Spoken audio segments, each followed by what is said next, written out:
All right. We're going to do a little bit of a review.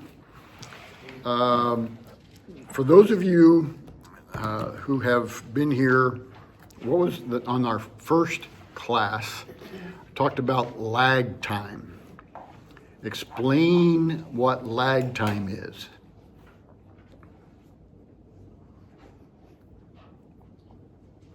Boy. I wasn't here on it, but the lag time is the difference between what your brain is thinking versus what your mouth is. Okay. All right. We speak at about 120, maybe 140 words a minute. We can listen up to around 800 words a minute. So there's extra time inside your head. And so the class is trying to teach you to use that extra time inside your head to stay focused and using these skills to listen to the person, and so you can understand the meaning of what they're trying to say, not what you think they are saying. Tell me about congruence in communication. What is congruent communication?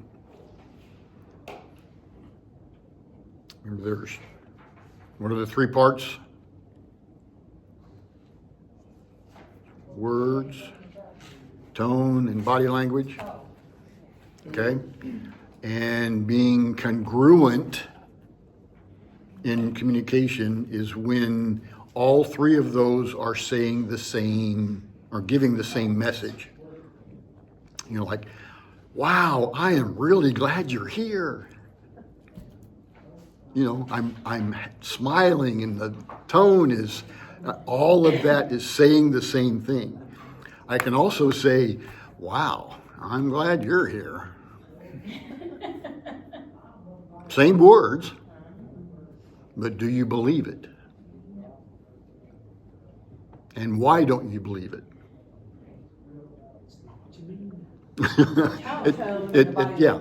Yeah, it's tone and body language, because I wasn't smiling. I was kind of, little sneer. Yeah, it sounded sarcastic. So that is an incongruent message, because all three of those pieces of communication were not saying the same thing. The 4 stages of learning that we talked about. The first one is you don't know anything about it, can't do it. The second one is you know something about it, but still can't do it. Third one is you know something about it and you can do it, but you got to really, really concentrate. And the fourth one is you know it and can do it without even thinking. And it's that second stage that is the most frustrating, to where most people say, I give up, I quit, I can't do this. So somebody talk to me about paraphrase. What is a paraphrase? We use it all the time.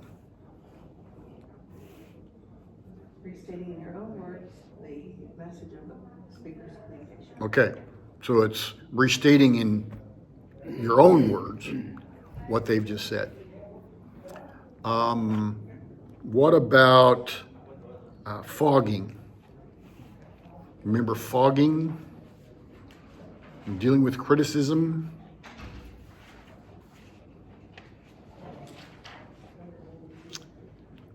I think I talked about that one already. Maybe I haven't.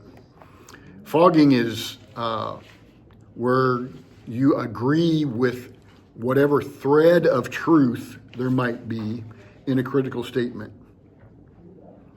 You know, say, Jack, you look really stupid in a beard.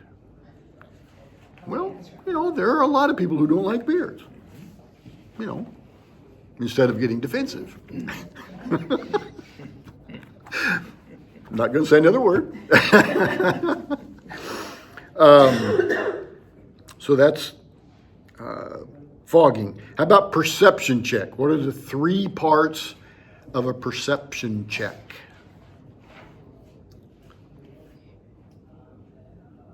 It seems like. It's a tentative language. Sounds like, yeah. Okay, Feeling.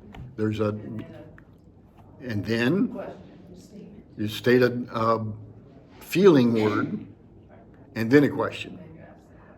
So I'm wondering if it's an I statement. I'm wondering if you might be feeling frustrated or angry. Am I right? I'm wondering if you might be feeling really, really happy. I have a hard time with that one sometimes when it's very obvious the person's. So how does that not sometimes come across a little condescending or a little? Well, you use it with discretion, Yeah. for sure. Because, I mean, obviously someone's screaming, crying, oh, you must be upset. You know, Yeah. it can sound a little, Yeah. I the agree. word I is- have to say thought. yeah.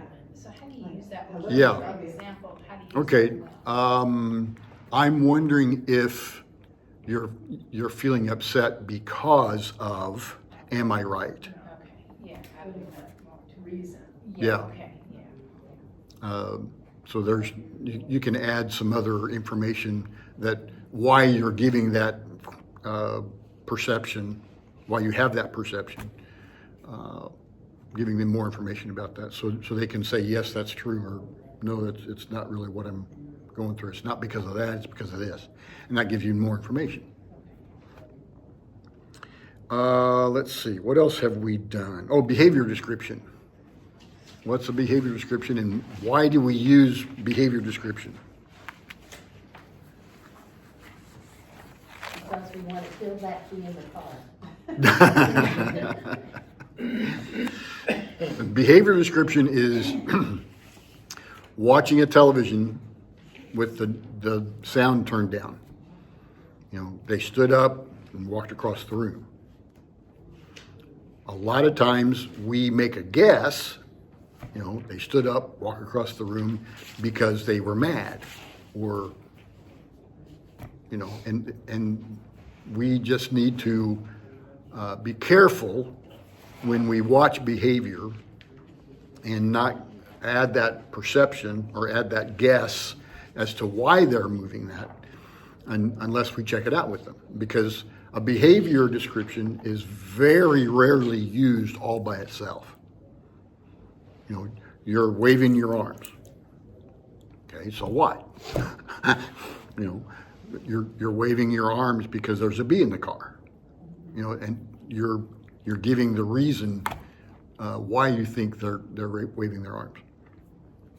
All right. So does that make sense? Any questions about those skills?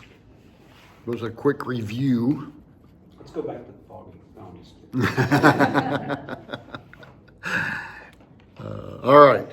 So today we're going to talk about another one that we use a lot already. It's called creative questions. It's the ability to ask questions, but those questions have to be based on the information that the other person is giving us. The idea is to stay focused on what's going on with them. Again, we're trying to understand, we're using the lag time to understand the other person and not just assume that we know. So you allow the person to go down the path that they want to go on and continue to ask questions about the information that they're giving you. Most people know how to ask questions. I mean, we learned to ask questions at 2. Why? Why? But again, in that congruent communication, the questions have to be focused on the information that they're giving us. Because so many times we'll use a question to change the subject, or if we feel like they're going down a path that we're really uncomfortable with, we kind of back out and go a different direction. But again, we're trying to understand them, and we're only able to go as deeply into somebody else's pain as we're able to go into our own. So be aware of that. If you find yourself wanting to change the subject, it's okay. Maybe I need to kind of stop here and doing a self-evaluation. Creative questions are a way to prompt the speaker to continue telling their story. In other words, it gives the speaker permission to tell you more. They are used very productively in facilitating new information and how people can explain more, and you can get in touch with them a little bit more easily, so you can gather more data, as it were, because sometimes we need to know more to develop a sense of what they're really going through or where they're coming from. Sometimes speakers will just offer information that we don't really ask for. We call that free information. And I think sometimes we need to make sure that when they give us that free information, that we need to stay on their agenda and not go off and tell our story or whatever. But for example, a person might, kind of out of the clear blue, just say, I'm not sure I should tell you this, but our daughter, who's 20, was just kicked out of college. Now, a creative question that stays with their agenda could be, what happened to you when you heard that news? What have you been thinking about since you've heard that? How are you feeling? Those kinds of questions, just to stay focused on that information. Sometimes people will give us a statement that has what's called deleted information. They leave things out. They use very vague words. They're not very clear on what they're talking about. A statement would be an example of deleted information is, I don't like what's going on at church. And a creative question might be, what's going on at church that you don't like? So you're inviting them to give you that information that they didn't really tell you up front. So you ask a question about the information that is not there, that's missing. Now, we need to be very careful, because questions are things that we're very comfortable in asking most of the time. But there can be a negative use of questions, because a lot of times we'll change the question, or we'll change the subject by asking a question. And that's not what we want to be doing. We ask a question at an inappropriate time is another thing that we want to avoid. We ask a question that breaks the flow of the conversation. We've all had that happen to us, and I'm sure we've been involved in doing that with other people, and we need to be careful. Sometimes, if we don't have a real clear understanding or trust level built up with the person, sometimes we probe too quickly, or we ask questions that are a little bit too intimate too quickly before we have that trust level built up, and that makes them feel uncomfortable. So be careful to stay with the person and their agenda and not probe too quickly. Try to avoid the question why. Too many times that will lead to feeling of defensiveness on the speaker's part. We start asking why, they get defensive.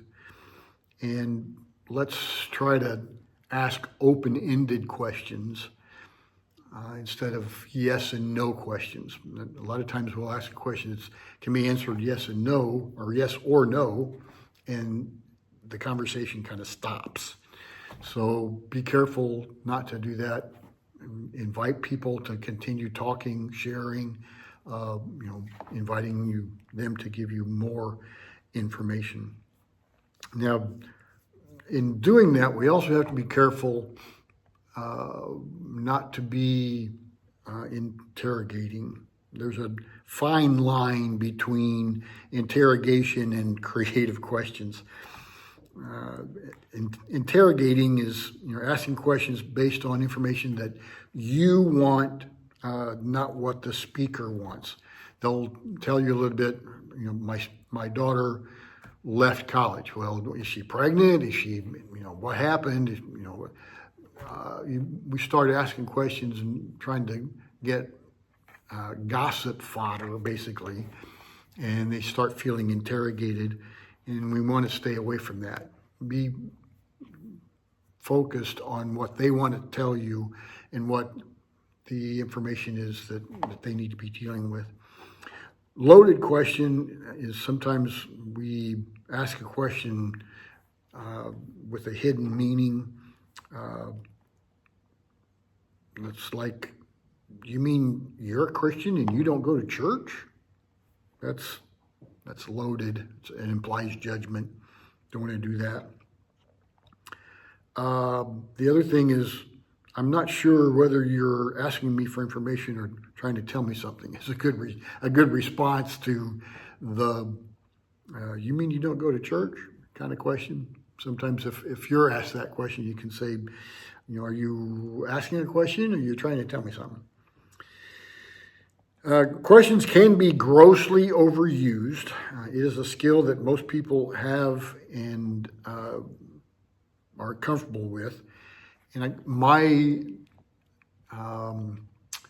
admonition for all of you is that you try to integrate the other skills along with that listening question, and not just question only. Don't use the questions only, but use the perception checks and all the other skills that we've been teaching as we enter into this time of trying to understand other people. So I think that's all I needed to give you when it comes to the skill of creative questions.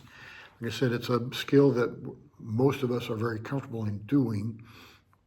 We just need to be careful to stay with the speaker's agenda. All right? All right. Well, thank you.